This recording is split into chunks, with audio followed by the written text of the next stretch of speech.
Kasya po ba ang policy ni Bit version 2 kay Bit version 3?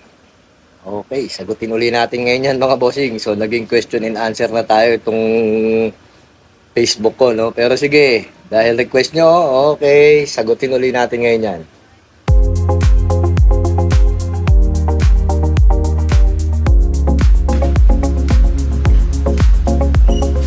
Okay, ito yung policy ni Bit version 3. So, pagdating sa policy ni Bit version 3, ang kaparehas niya na policy is si Honda Genio.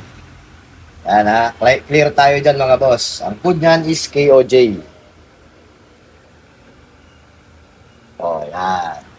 Ngayon, ang tanong ni Bossing is kung sakto ba yung policy ni Bit version 3 kay Honda Bit version 2. Ito, kumuha ako ng sample.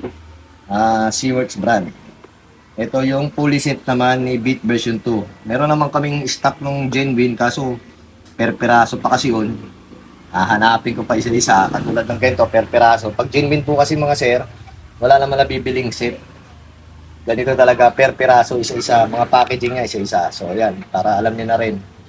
So ito yung pulley set ni Bit version 2. Ito yung pulley set naman ni Bit version 3 na katulad ni Honda Genio. Tanong ni Bossing kung itong pulley set ba ni Bit version 2 ay pwede kay Bit version 3 or kay Honda Genio.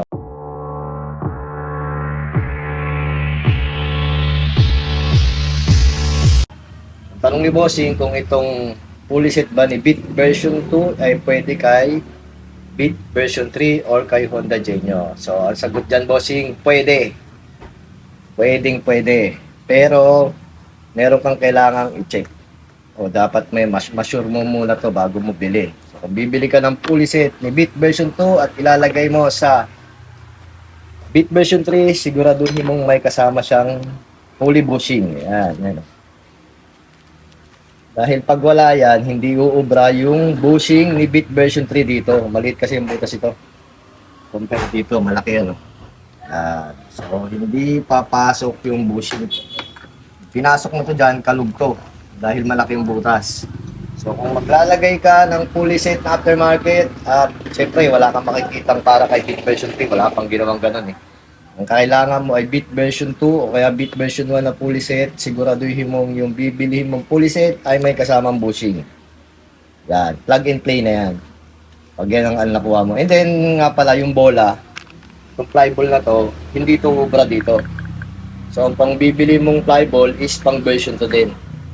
Usually, sa mga pulley set, yung ibang brand may kasama na yung flyball. Pero ito kasing SeaWorks, wala siyang kasamang flyball. So, bibili ka pa ng flyball. Yan. Kasi itong flyball ni Bit version 3, malaki din to. Ang ka-size nito is si PCX, si Honda Click. Yan. So, ayun. Sana bossing, nasagot ko yung tanong mo. At yan, lagi naman pinagtatalunan sa Facebook yan kung ano bang pulley set para kay Bit version 3 na sukat. At kung pwede ba si Bit version 2 at Bit version 1 na pulley set. O yan, pwede basta may kasamang bushing and then magpapalit ka rin ng flyball na pang Bit version 2. Yan, plug and play na yan. Wala ka nang gagawin dyan, salpak na lang. So, yun lang mga bossing. So, kung ikaw ay naghahanap ng genuine parts o mga ganitong baka meron kami, message ka na lang po sa aming page.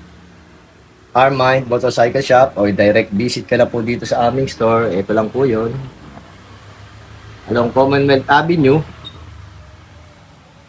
At kung malayo ka naman at naghahanap ka ng genuine parts, mayroon din po yan sa aming Shopee store. So, yun lang mga bossing. Maraming salamat.